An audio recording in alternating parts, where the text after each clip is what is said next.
been a while. I was going to say, I think I forgot how to do this. I mean, it's been some time. It's been 2 weeks since we recorded. Yeah. What a shit show it's been. I mean, that's not.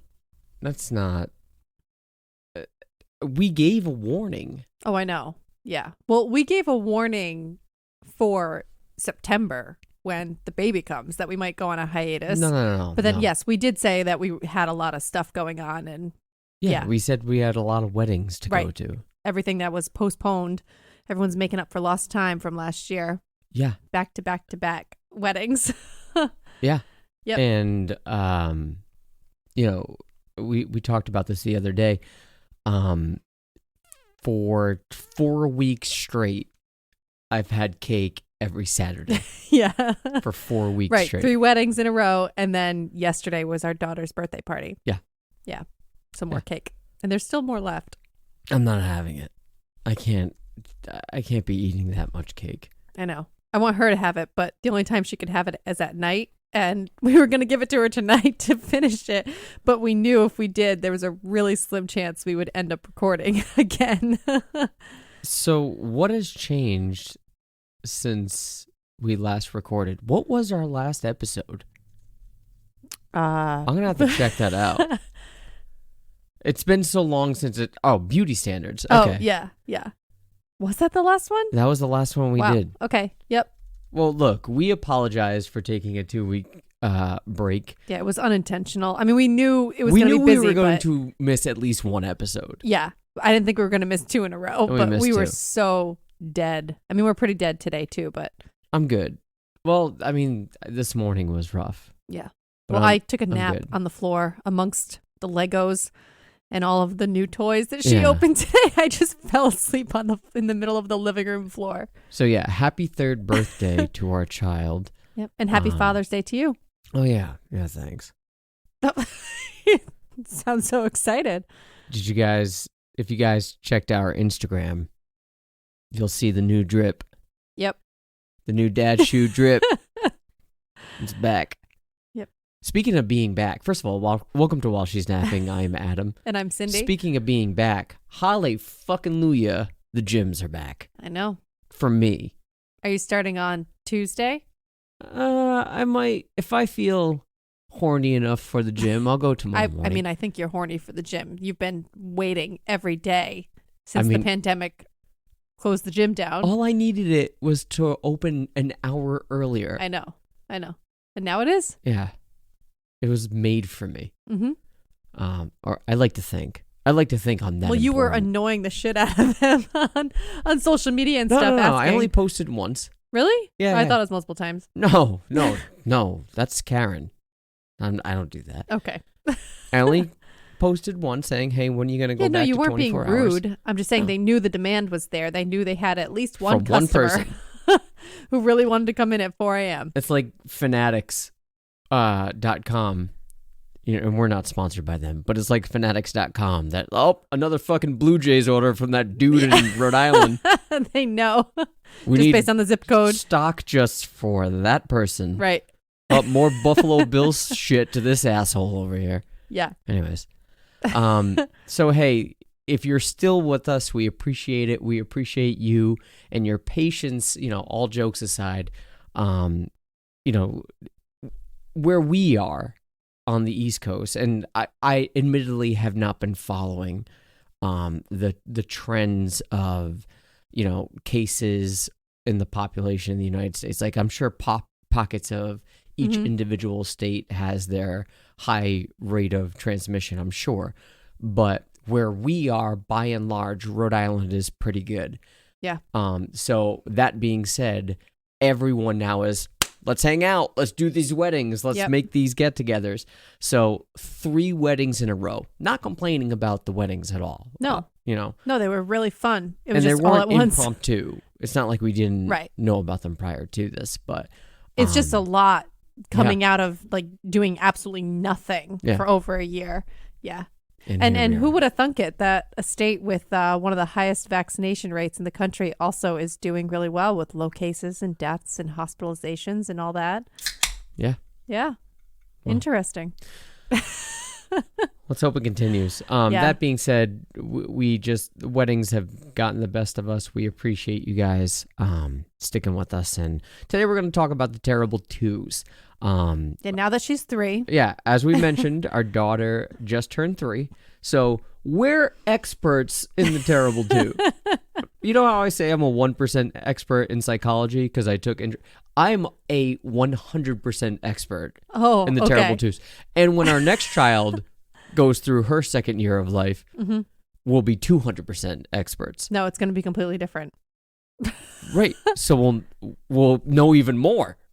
Yeah. But everything we learned this time around might go right out the window. We know the bare minimum, which makes us experts in this field. Well, and I will say that we're going to talk about the reasons why and, the specifics of our experience, but I don't think her twos were all that terrible. From what I've heard, from what, people tell you and what you go into toddlerhood expecting, I think it could have been a lot worse.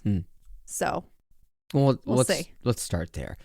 What is the biggest thing that you have noticed coming out of infancy into toddlerhood that you weren't necessarily anticipating? And I say that because I know you and your vast research on these things prior to, you've had experience with kids, not having them, but being around younger children before we even got married. So you might have had a nice little trailer to see what was happening during the second year of life. But is there anything that took you by surprise? Well, I think in general, like I said, people say things and set up these expectations and make you feel like, oh my God, the terrible twos, it's awful. Like 2-year-olds are savages. And I mean, there's some truth to that for sure. But I think an important thing that I've tried to learn how to do is to reframe it and try to remember that stage in development, like the stage of brain development of a 2-year-old, is not very advanced, even though they seem like a completely different person from their first year of life when they were considered an infant. It's like all of a sudden they are picking up on things really quickly. Their language just like booms and you can communicate with them. And it's like once that communication opens, you kind of expect responses from them. And it's kind of hard to remind yourself that even though they're communicating and it seems like they really do understand almost everything that you say, but they just decide not to do it or listen, is so frustrating. But I've tried to learn to remind myself that it's not the terrible twos, even though we're referring to it that way. It's normal development and it's a necessary part of their development. And trying not to get so frustrated at the inability to comprehend certain things. Like I was surprised by how much I expected of her so quickly because there's such a huge difference from infancy to going into toddlerhood. Infancy for me was sort of, I don't know, it didn't startle me. It didn't set me back. It was pretty much status quo. But the jump from infancy to toddlerhood was very, very quick. Right. And you expect these progressions like, learning to walk, saying words, even if they're sort of incoherent, you expect your child to have these, progressions in development.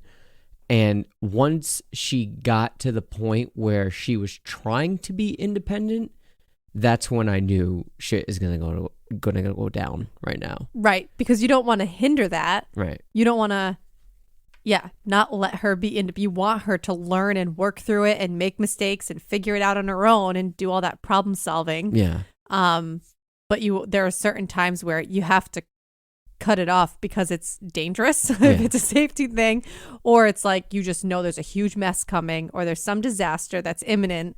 And you constantly have to make the choice of, am I in the right headspace to deal with the consequence of letting this independence happen right now. Like most of the time I try to let it go and just deal with it, deal with the mess, and it's worth the learning experience.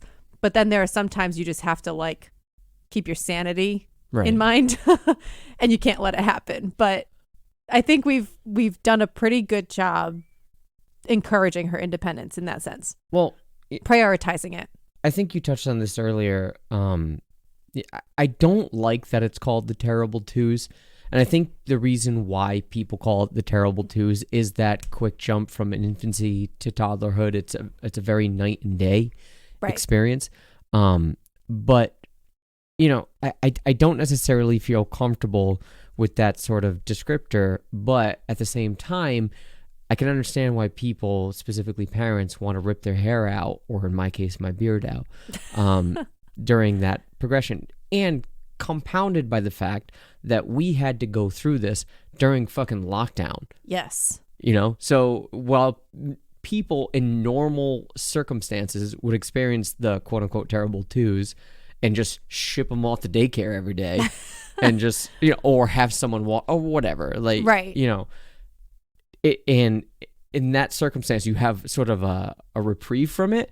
But for us, it was, no, she was here, at least for 95% of the while lockdown. We were trying to work also, full time. So that's huge. Yeah, I think it's not just a reprieve. Like, I mean, you're still working, but I still think, and I think I've said this on previous episodes, just from the pockets of time that I spent home with her and maybe working part time, or when she was quarantined and I was on leave, you know, and basically playing the stay at home mom role, way harder than going to work every day. In my opinion. Yeah. And I only have one right now. Like that was only with one child. But yeah, I think so. It's not only a reprieve to have the option of childcare, but in most cases, and certainly in our case, our childcare providers are amazing. Like they know what they're doing, and they've seen and worked with so many different children at like every stage of development, and they're experts at dealing with that behavior and educating the child and helping them, you know, have healthy coping mechanisms and all of that. And so you get a huge assist from having, you know, being fortunate enough to have amazing childcare. And not that, to me, that was like always a reference point. Like if we were having a challenge with her, something I didn't know, obviously I could go to her pediatrician, or I could go to my other, you know, fellow parent friends to see if they'd been through an experience. But I also would not hesitate to go and ask our childcare providers for their advice, or, you know, try to be consistent in how we were dealing with things. So not having that as a reference point, and also not having her be around other kids for sustained periods of time, I think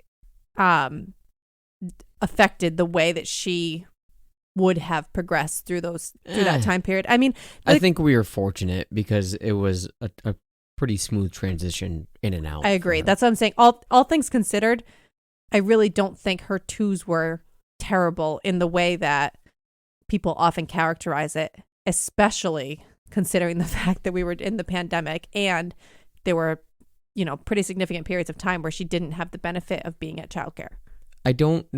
So for us, we were fortunate that there was no biting issue. I know that's a thing.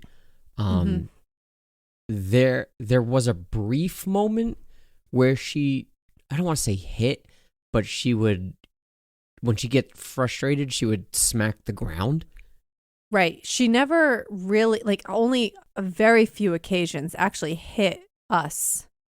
And it was only ever us. Recall. She used to hit me, but it's not like, it wasn't like an aggressive, violent, like angry action. And from my understanding, after looking into it, when she started doing it, that's very common. It's more of just like they have any kind of emotion, and it's just like a physical instinct sort of thing. Like it's not out of anger. She's not trying to inflict pain when they're that young. They don't really understand. It's just sort of a reflex almost. Yeah, we didn't have anything physical. Right. She's never really been a hitter or a biter or anything like that. Emotionally, I mean, look, future child that's listening to this years from now, that's you're reflecting on your parents talking about you when you were 2, you were a little shit when you were 2. Because I wonder where she gets it from. There were moments where she was just sassy as fuck. And it was, I can't say that she had an attitude, but she was, this is where you and I have had our disagreements, because she would, say, I don't want daddy, angrily. And I would say, you can say, daddy, no thank you, or something, but you don't talk to your parents or you don't talk to your teachers or stuff like that. That was my biggest fear, is that if she had an attitude, she would bring it to daycare. And it's not that I'm worried about, they're, look at that kid's parents or something. I'm not worried about that. It's just, I'm trying to set up a sort of structure in which those that take care of you show a little respect. Respect. Obviously, it's not blanket and say you do what you're told by every single adult ever, because that's how abuse happens. Right. We don't want blind obedience. Yes. I'm just saying those that take care of you and are trying to help you. I know it's weird because they don't understand it, and, it gets murky, but at least your parents and your grandparents that help watch you, show some respect to them. That's a pretty basic, you want to raise a child that's kind and respectful and grateful and all those things. But my approach to that has always been to try to demonstrate that behavior. I try to not, there are times where I lose my shit and I yell at her like everybody does, but it's pretty few and far between. You don't yell. You just have some bass in your voice. You don't yell. I guess, but that's enough. But you don't yell. Okay, fine. Even better. But she knows. So I do have a one thing I will say, I have a lot of patience with her. Yes. I probably ask her to do something more times than I should before I get that tone, and she knows that I mean business. Not me. No, I know, but you kind of jump to that more quickly. You have less patience. Yes. So, which is not a judgment. And so, but I think part of the reason why generally during that age, I think now we're more pretty even. She responds to us pretty similarly most of the time. I think she still knows that I'm more of a softie, and 100%. Yes, but it's more even than it used to be. Yes. And I think part of that was because I took the approach of erring on the side of, don't act this way because I'm telling you to act this way and because I said so.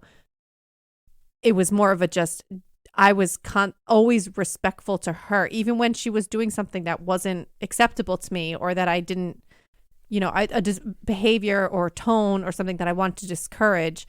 I tried to discourage it by modeling the way I wanted her to talk to me. Yeah. So I was saying it without saying it. And that's been effective for me. That's not for everybody, but every child is going to respond to shit differently. Right. And from different people. So for me, that was the way that I got the best response from her. Yeah. My patience runs thin, because I'll say, put your toys away, and, you can watch this when you put your toys away. No, I don't want to put, okay, then you can't watch. Right. Well, and then she'll start crying, and I'll say, this is the deal.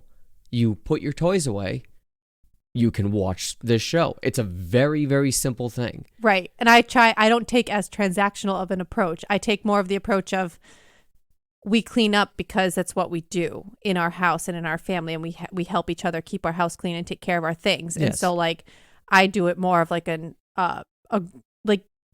I will sit there and help her put her toys away, or even put most of them away. And as long as she picks up a few things and she gets the idea of this is just what we do at the end of the day. Yeah. I try not to make it just, you put your toys away or else you don't get what you want. I hear you. Yeah. So I think both approaches have their time and place for sure.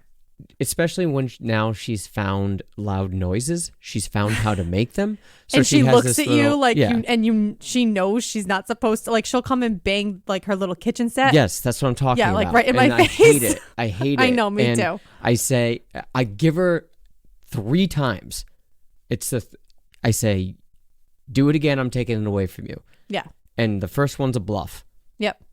She does it again. Yeah. Natural consequence. Now, you do it again, I'm taking that away from you. Mm-hmm. And she'll do it again, and I'll take it, and she'll flip out, and I'll say, you have this time. Yep. But I told you twice. Yeah. That if you kept doing it, I'm taking it away. Yeah. So now she's clever, and she'll say, but I can hit it softly. Yeah, and she'll tap it. And I'm like, yeah, it's fine. I don't care. That. You yeah. I don't but care. Hey, she got the idea. She understands that we don't have an issue with her playing with her kitchen set. We have an issue with her coming up and banging it as loud as she can in our face because that's rude. Yes. So whatever. Right. Like, yeah. And it's also I'm trying to establish some, going back to the respect factor.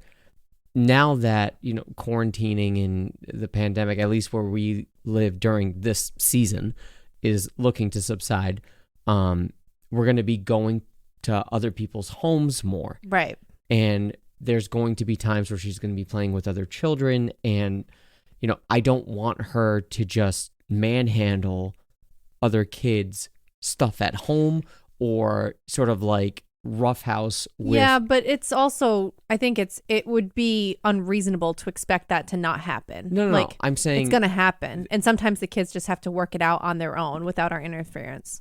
I get that. I'm saying when it comes to... So we went to our friend's house a couple weeks back. I think it was the second wedding, the day after. Oh, yeah. Yeah. And she was standing on their patio chair. Mm-hmm. And I said, you need bum on the seat. Your bum goes on the seat. Well, it's a safety thing. But it's also respect other people's property. Sure. I'm trying to establish that too. Like, that's not yours. This isn't your chair from, your little chair in your room that maybe, you can get away standing on. But that's what I mean about the age. I mean, now she's a little bit older, but like a year ago when she was in the thick of the terrible twos phase, or even 6 or 8 months ago, whatever, like last summer, that's a really hard message to get across. Like, I feel like you got to pick why I'm thankful that we were quarantined. But that's what I mean. Like, you got to pick your battles. Like, I feel like at that point, the priority is just keep her safe. She shouldn't be standing on the chair that's on a cement patio because she's going to fall over and crack her head open. Yes. That's the priority. And then secondarily, I feel like she will learn respect for other people and other people's things just by seeing how we interact and how we treat other people's things. And I feel like at that age, at 2, it doesn't necessarily have to be explicitly explained like that because I don't think she can quite grasp that concept. Maybe. Because again, she just sees a folding chair that seems similar to the one that she has in her room and she plays with that one and stuff. And yeah, I think for me, I feel like I just, pick my battles. I hear you. But, otherwise, when it comes to, I feel that we're making a bigger deal of the quote unquote negative aspects of her being 2. And this is why I don't like the term terrible twos, because by and large, vastly outweighing the bad stuff. And I'm not saying this to brag about our kid or to undermine or hide any of the bad stuff, quote unquote, but she's been pretty good. Yeah. I mean, we've also had, I think because of the pandemic, on the one hand, it made it harder being home with her all the time and not having her in daycare as often as she otherwise would have been. But on the other hand, we haven't been bringing her out in public a lot. So there wasn't a lot of opportunity for meltdowns like on a plane or in a restaurant or in the middle of the market. Yeah.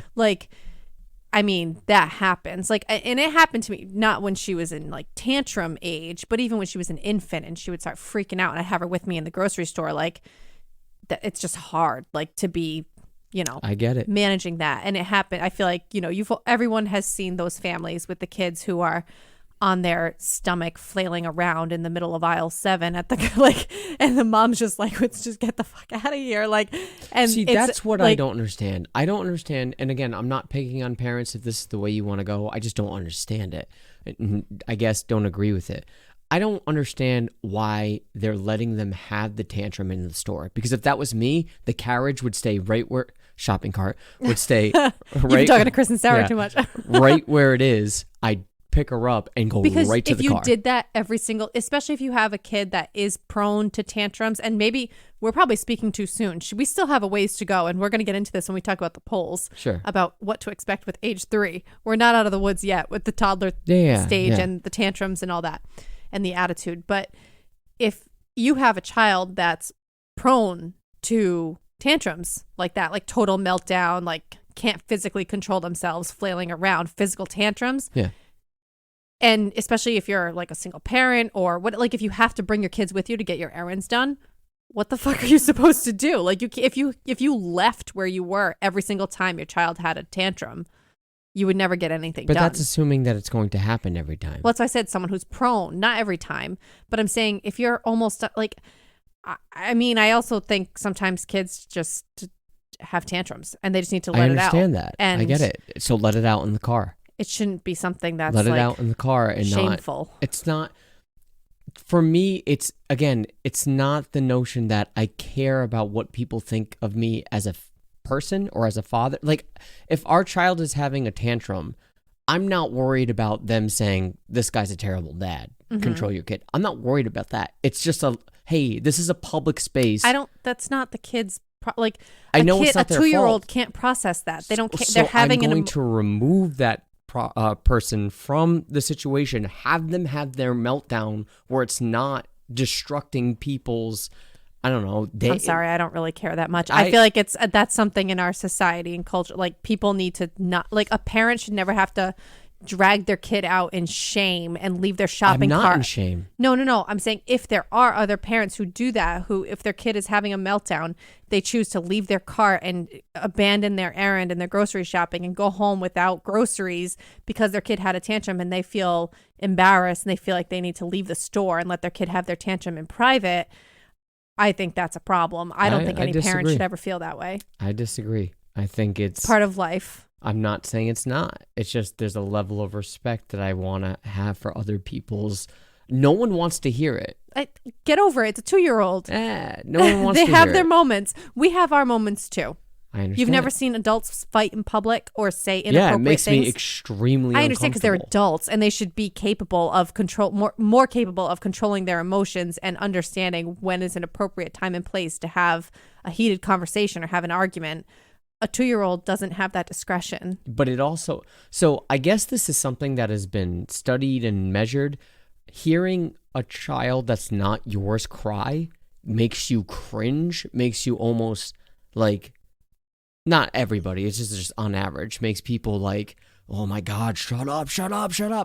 But if it's your own, you're super just on average. There are parents that are like, shut the fuck up. But we're not those parents. But yeah. If it's your own, you're way more tolerant to it. I mean, like when I hear another child scream, it's like fucking nails on a chalkboard. But if I hear my own child scream, I'm like, oh, that's her. I know that scream. I mean, I don't know. I don't know if I would have felt the same way before I was a parent, but now having the perspective of, and not even having the perspective of someone who's gone through with, like I said, we haven't really been in the position to be in public with a 2-year-old and really have these major meltdowns. It might happen with the next one because we're not going to be in a pandemic when she's 2, God willing. But I just, that really bothers me if people feel that much shame, because I just feel like I believe in having high expectations for your kids and setting standards and like encouraging them to meet those standards and to have boundaries and natural consequences for things and all of that. But I think at a certain age, it is a normal part of their development, and we just need to accept that. Well, I guess, whatever. Look, I feel bad, and at the same time, I feel jealous of those that have twins, because you're going through that stage doubly, like at once. So it's twice as intense. But you only have to do that once. You're getting it out of the way. Yeah, with both of them. If you're already going to have 2 kids, right, you just get it out of the way. I don't know both of them at once. Yeah, I don't know if I could have had 2. I'm grateful that our first is 3, is going to be a little over 3 by the time the second one comes along, because I feel like they're not so close in age that they're like both in diapers at the same time. And there are some people who say that's really beneficial, but I kind of like the idea of having her old enough to be able to help me and to be independent enough to entertain herself if need be. Yeah. I mean, that's another conversation. We can talk about, age differences between kids and stuff like that after we've actually had an experience with more than one kid. Find out. All right, let's take a pause here. On the other side, we'll visit the Instagram polls that we conducted and get your experiences when it comes to the terrible twos. Hang tight.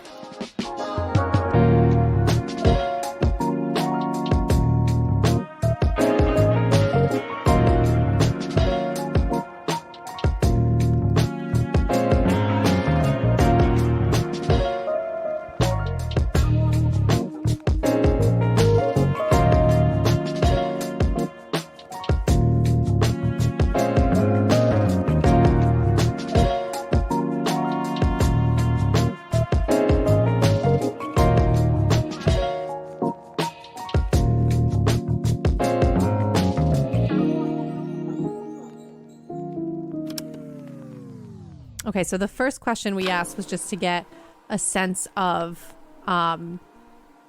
who of our listeners have even experienced the terrible twos, and we got an interesting mix of answers that I didn't really consider. That we had people who are parents and yes have experienced the terrible twos, and then we had another group of people who were not parents at all, which I was kind of expecting. I was kind of expecting that if you were a parent and your child was over 2, that you've experienced the terrible twos to some extent. But there was also this middle category of people who are parents who do have children older than 2 who said no, they have not experienced the terrible twos. So I think it's probably a combination of some of the things that we touched on in the first half. Like even us, I feel like if someone asked us, have you been through the terrible twos, or how were the terrible twos for you? I feel like we would say, yeah, she had her moments, but it wasn't like what people made us think it would be. Like we didn't have the experience of the meltdowns in public and the hitting or biting or anything like that. Right. So I think that's where that answer comes from. And so it was just almost a 50-50 split between yes and no of people who have experienced it or people who haven't, either because they're not parents at all or because their kids didn't really go through the terrible twos. So then we talked about the best thing about this. Well, should we do best or hardest first? Let's do the best. Okay. So we got some really good answers for that resonate for sure with me. One was that seeing their personalities really come out. Yes. Like you said, it's such a huge difference from the infant phase into toddlerhood. And it's something new all the time. Like you just start to see this little person like in all of their uniqueness. And it's really fun, just like every day seeing something new like that. And also seeing them grow in their independence. Yeah. And we talked about that in the first half too. It's so funny how, like, I remember feeling this way even when she was an infant, like things that every, human being does, like totally normal parts of physical and physiological development.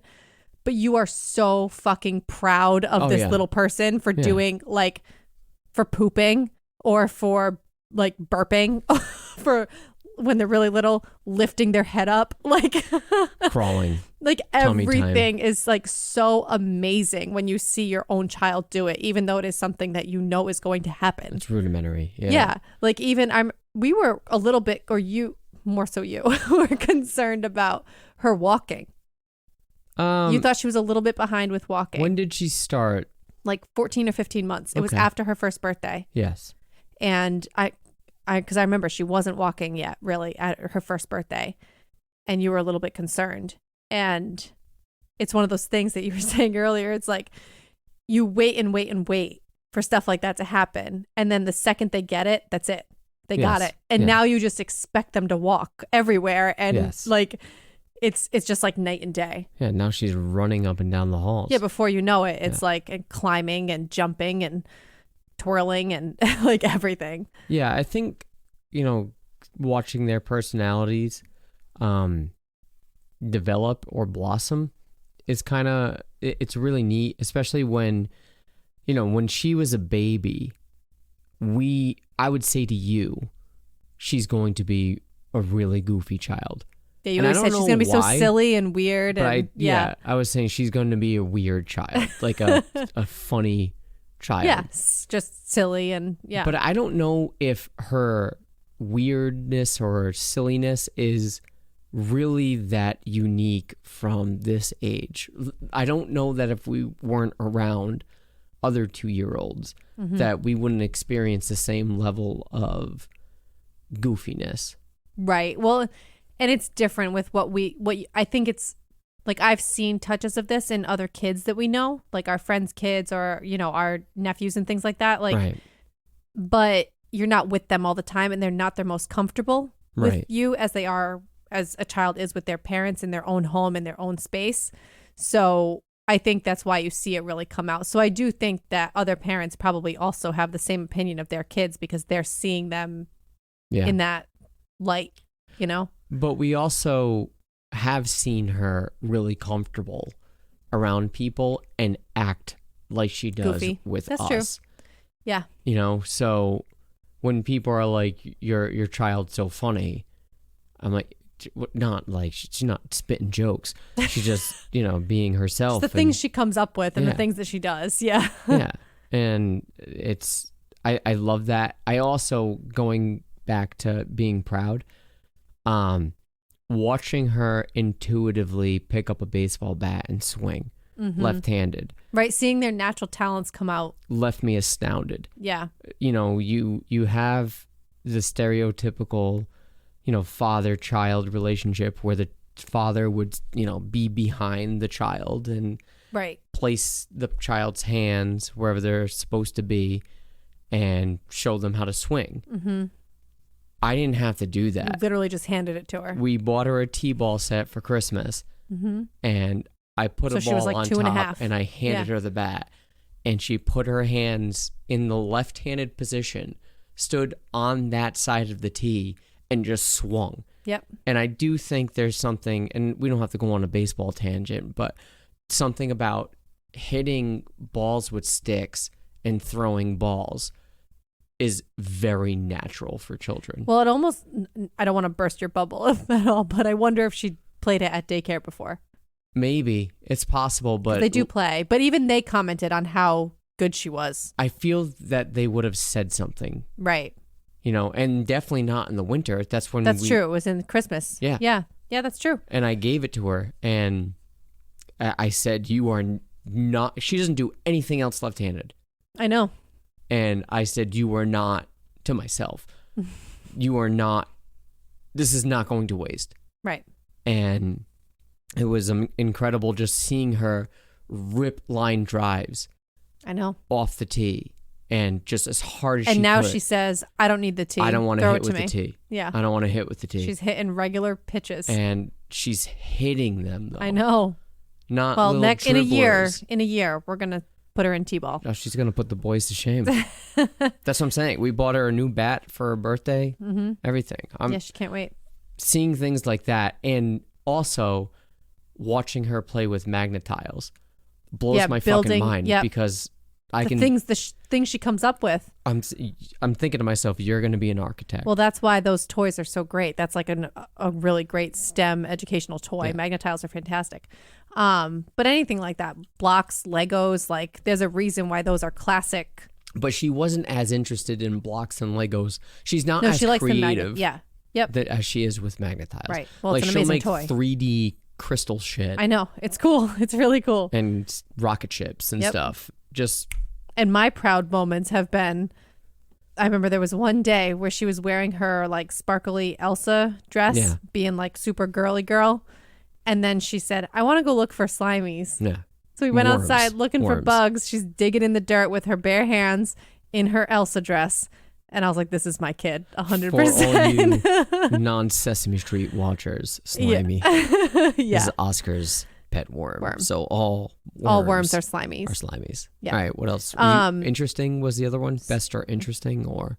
Yeah, it was like the best thing about that age. I think we covered both. The only I wanted to mention the imagination coming out. Okay, that's huge. Like her doing voices of her toys or like characters. Yeah, she finally spoke for her toys. Yes, that happened right around like mid. I'd say two and a half. Yeah, she would before that. She would give us her toys and say, "I want." Yeah, make them say hi. Right, do the voice. Yes. Yeah, and now she does it herself and just like naming her toys like these weird names. Like she gets those little squishy pal things, squish pals in the in her bath bombs. Yeah.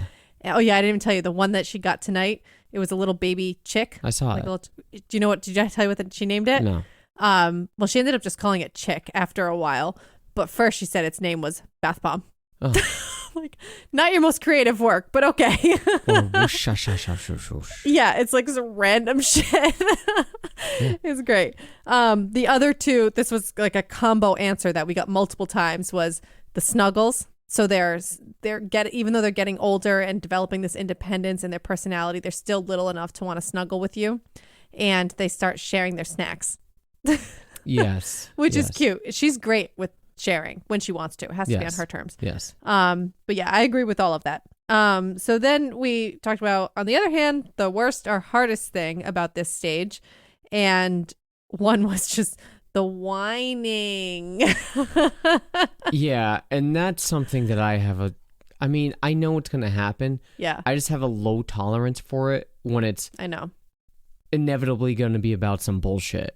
Like when going back to Magnet Tiles, when it doesn't arrange the way she wants to, she gets frustrated and she's like, it's not working, and whines. And I say, I can help you figure it out, but whining isn't going to get you to figure it out.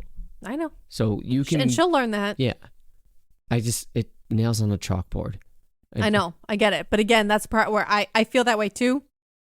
I have to try really hard to remind myself she's feeling some intense emotion over this, even though it doesn't seem like it's something that matters to her in her little world. This is everything right now, is getting this Magnet Tile to stand up the way that she wants it. Yeah. And it's not working out, and she doesn't know what to do about it, and she doesn't know how to express her emotion. And so that's why I think it's really good that we taught her the word frustrated. Like she understands what that emotion is, and now she's going to learn how to cope with it. Yeah. And she won't whine forever. She'll figure it out. I told you what she did with the Lego tonight. Yeah. I explained she was trying to stack another Lego on top of a flat Lego. Right. And it kept sliding off. And so I explained to her the anatomy of a Lego and didn't think she understood a word I said. And then 2 minutes later, she was explaining it to me. Yeah. So, and she didn't get frustrated again. So it's just repetition. Yeah. I get it. It's still annoying as fuck. Yeah, I know. I'm not. Yeah.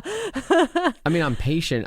We're not yelling at our child and shut the fuck up for being frustrated. No. I'm not saying that. It's just more of being frustrated and expressing yourself in that way. That's going to end up being unproductive. Right. Well, we know that, but she doesn't know that. I'm trying to relay and teach her this. Yes, exactly. So. The most consistent answer we got to this one was, so everyone acknowledged, age 2 can be hard. There are certain things, they have their moments. But all in all, I think there was agreement that most people felt the way that we did, that it didn't live up to the big bad expectation that we were given of the terrible 2s. And it was more good than bad. And there were multiple people who warned us, it's the 3s. It's the 3-nager that's still coming. So I assume this is just going to be like just attitude problems. Yeah, they have one person has used the term big emotions. Like we think it's big now, like when she whines about the Magnet Tiles not standing up the right way. Yeah, it's like that. Like they have really big emotions, I think, because they start to understand more and then have stronger feelings, and they're learning to assert their own feelings and opinions and independence, but they're still not quite at the stage where they can control their how it comes out, right? How they express it. So I think that's what it is it's coming to a head of the size of the emotions, but still not quite having the ability to express them in a productive way. I mean, you just got to sort of roll with it because, I mean, look, I take this on. How do I want to word this? I don't walk into this saying, okay, she's 3, I need to expect this. I sort of just am passive to it until it happens. I rather would expect, just like how I expected the 2s to be terrible because that's what everybody told me. I think it made it not as, like, I was pleasantly surprised that it wasn't as bad as I thought it would be. So I'm going to try to prepare myself for the worst and hope for the best. I mean, yeah, I ultimately think these things are learned behaviors largely. And again, this isn't to say anything about any of the parents that say 3-nager is, worse than the terrible 2s. But I'm saying I get the emotion aspect that they're growing and they're experiencing new emotions and they don't necessarily know how to process that. But I feel that we do a good job to sort of scale it back and just reinforcing the scale it back a little bit. Or teaching, like, take a deep breath. Yes. Even from Sesame Street, they do the monster meditation thing. We've used that. Like, I think that, that's all good. Or just changing. I think there's something I think distraction is still all the time a good, like, especially when she gets hurt. Yeah. But I feel like even when she's having a moment, like there was one day, I don't remember what happened, but she was just, it was the day I got sunscreen in her eye. Yeah. You weren't here. And she just meltdown after meltdown about the sunscreen being in her eye because she was outside, she was sweating and it kept happening and she really wanted to play and she was trying really hard to not let it bother her. And eventually it was just like, nothing is, I just had to keep distracting her from it. So we ended up taking a bath at like 3 p.m, which is totally out of her routine, but it was just what needed to happen. Right. But I think there's something to be said for distraction. Like, I mean, that's probably not a great example because it wasn't like a disciplinary thing. She had something physically bothering her, but it like, I don't think it's bad to distract just to get to a point where she's calm enough to talk through whatever was happening. Like, if it's a tantrum, but usually if it's something that, she tumbles while running on the grass. And she's my knee. Yeah, no, I'm not talking about boo-boos and stuff. I'm talking about like if she's whining or if she's having an attitude and to the point where she's just like yelling or crying and it's over something minuscule, but to her, it's the end of the world. There's no sense in trying to rationalize or teach her or even discipline. I feel like in that moment. I don't discipline. No, but I feel like it's different between if it's a boo-boo and you're just kind of like, oh, you're fine. Like everything's okay. Distract and move on. Like when it's a disciplinary, I just mean like to try to teach her that's not how we respond. That's not how you talk. That's not going to get you anywhere. Like, for me is never effective in the moment when she's having an attitude or when she's like, I just have to distract or wait it out or just provide comfort until she's calm. Yeah. And then like, that's exactly what happened with the Legos tonight. And then I explained why it wasn't working. She listened. She was at a point where she could like process the information I was giving to her because she wasn't melting down anymore. For me, that's the most effective way. And she was tired. And she was exhausted. Yeah, it's been a long weekend. She flew a kite. That's another thing. She flew a kite all by herself. Oh my God, it was amazing. Yeah, she did. Better than fucking us. We unwrap a new kite. A kite. And I'm pretty souped to fly it. Do kids still say souped? I don't know. Is that still a thing? But I haven't flown a kite in a really long time. I was excited too. I was just like really wanting to do it. But I was playing it cool like dad role and saying, let me show you how it's done, I guess. Let's see if I can just, let me see if I can get it up. Oh my God. And let me take a kite Viagra. And I was able to get it in the air, but it maybe 2 minutes later, you couldn't keep it up? It would fall, like it would go flaccid to the ground. Yeah. And then I must have been a sight trying to fly. I'm like running. I'm like 6 months pregnant in my muumuu, like baggy sundress. I caught some wind with it, and I wound it super high. Yeah. And I said, hold it. Mm-hmm. And all she did was hold it for maybe a good 5-10 minutes. But then every time it started to dip down, she brought her arms up and like she was like turning the handle almost like she thought she was really controlling the kite like a fancy one, you know? It was awesome. Yeah. Yeah. All right, so, what else we got? Okay, the last thing, this is a good question for us talking about, you know, since we're going into having another baby and going to be back in the newborn phase at the same time that we're apparently going through the three-nager phase, was which stage is harder? Toddler. I didn't specify between 2s and 3s. Mm-hmm, I just said toddler versus newborn, and overwhelmingly, it's not close. For what? What do you think is harder? Toddlerhood. I disagree. Still, it's not close. It wasn't. It was 92% said toddler was harder. Yeah. Yeah. I only 8% agree with me that say newborn is harder. I get it because of waking up. So that's the level of sleep deprivation. Like I can't even. I've said this so many times, like to people that I work with and stuff, because I remember after she was born, I went back to work after 12 weeks. Mm-hmm.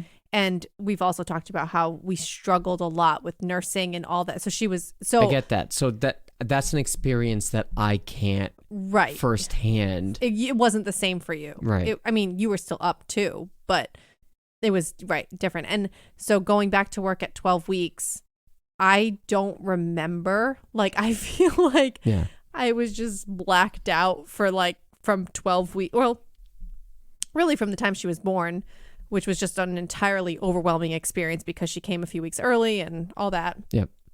And all the struggles that we had with breastfeeding, and then returning to work so soon and trying to work full time. And I was just constantly pumping and like keeping track of her milk and and then like only sleeping for maybe 2 hours at a time for like 5 or 6 months. I still look back and I can't remember how I did it. I was just on autopilot and I don't remember a lot of the newborn phase.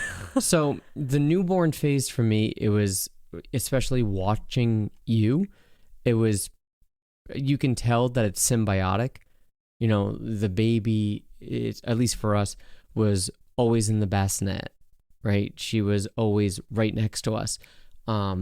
Everything that we did, the baby would be very, very close in tow. Right. You know, so I spent a lot of time wearing her too. That's what I'm saying. Yeah. So it was very symbiotic, right? It was very, you know, obviously dependent, driven relationship.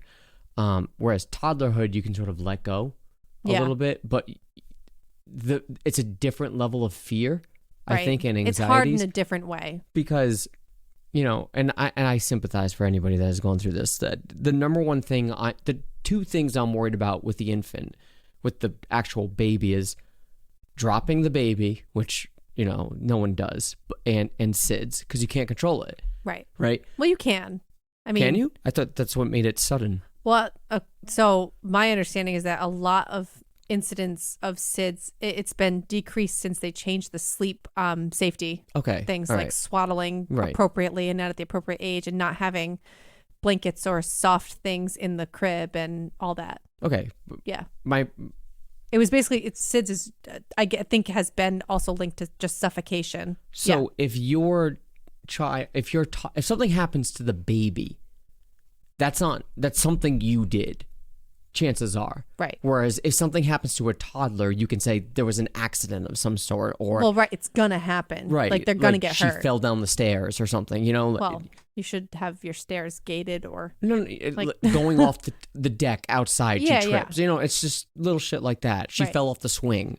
You know, things that she's doing herself. Normal kids, like rites of passage. Yes. Yeah. And that emotional, coupled with the emotional surge that we've been talking about, coupled with trying to teach your toddler ethics and values and core family values, that shit is difficult and exhausting. Whereas with the baby, the level of freedom that we had, I feel like, just to do shit with the baby, just the smallest things, right? We talked about this with the You Want to Have a Baby episode.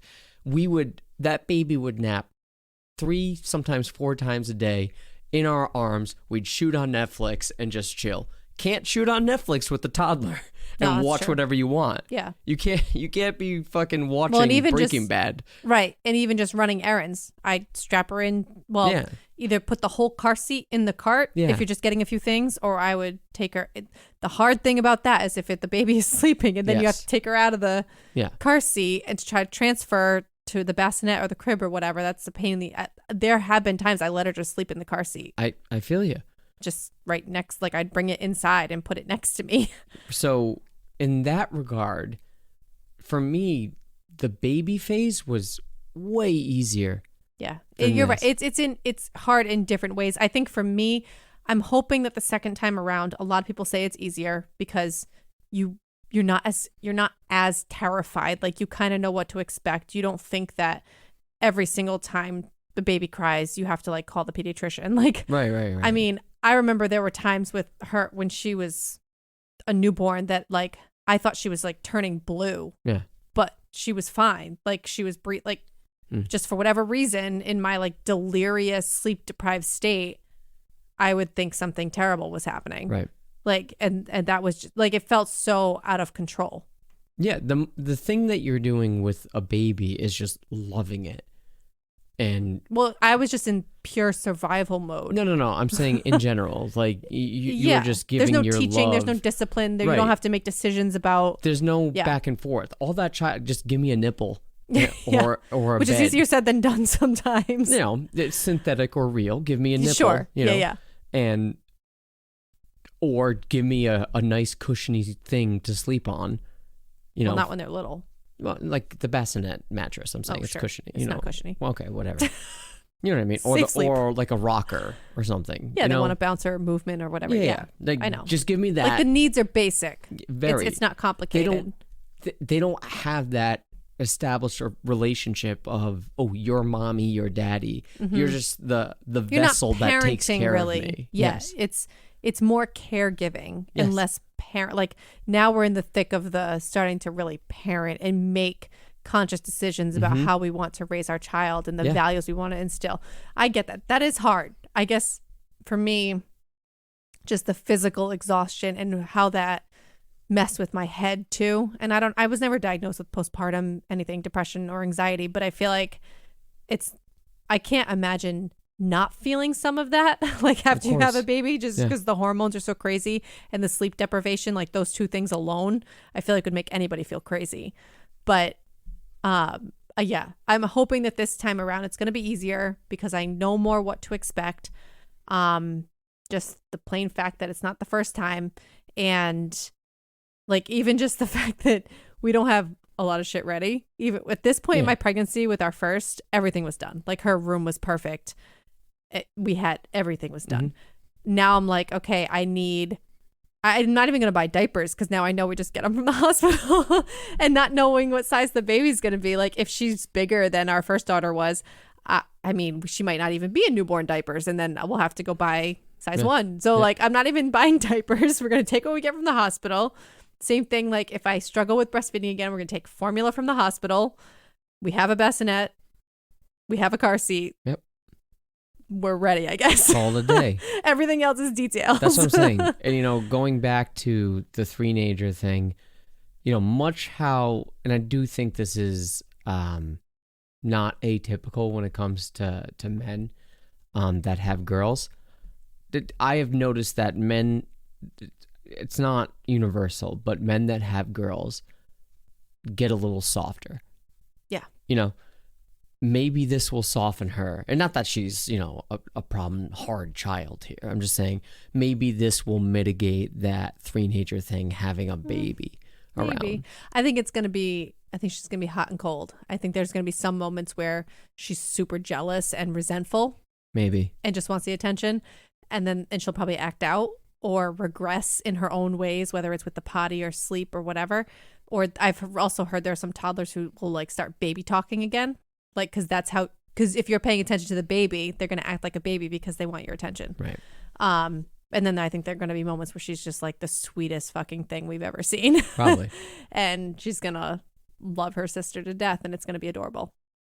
That's an interesting thought. If any of you that are listening have a toddler or a child that was going through the toddler phase and a newborn at the same time, I would like to know if you thought that newborn sort of softened what might have been a more aggravating experience or frustrating, or I don't know. I don't want to say worse because it's not. Well, it's hard to compare it because if you only have one child and you never added another one, like you didn't see it's hard to compare the difference, Yeah, but you'll notice a sort of paradigm shift in their personality. Own, right. So yeah.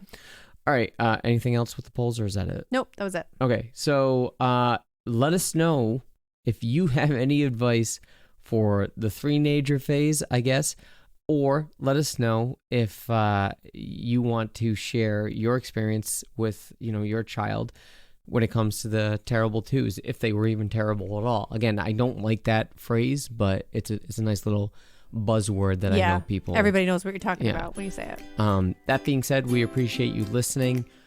We should be good to go again next weekend. We don't have a lot going on next weekend, but the countdown until baby number 2 it's happening. So yeah, I don't want to say the future of the show is 3 months. Yeah, ish. We might have longer breaks. Yeah, especially if it's anything like I just described how the first experience with newborn phase was. Right. I'm going to be dead to the world and just like putting one foot in front of the other for a few months. But we're here.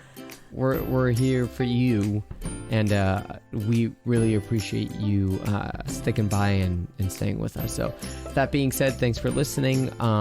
If you like what you've heard and you're a first-time listener, we appreciate you, and feel free to subscribe to the show. We're on Apple Podcasts, Google Podcasts, Spotify. Hey, Facebook is making a podcast platform. Oh, really? Interesting. I haven't really been using our Facebook page all that much, but whatever. We'll see what they come up with. I'm just saying it's another platform to put the... I don't even know if it's out. I should probably investigate that. But hey, if it's out, we'll be on there. And you can subscribe to us there. Also, we're on the YouTubes. Just audio, no video. But if you sort of consume your audio that way, sort of passively during the workday or something, and you enjoy the YouTube experience, we're on there. So subscribe to us, like us, tell your friends about us. We're active on Reddit. If you guys want to interact with us on there, we appreciate you doing so. And also, speaking of interacting with us, if you want to get in touch with us via social media, you can. We're primarily on Instagram at While She's Napping. We're also on Facebook at facebook.com/While She's Napping, on Twitter at She's Napping Pod, or you can always email us at whileshe'snapping@gmail.com. All right. Until next week, don't know what the topic will be, but we'll be here. Hope so. All right. Peace. Bye.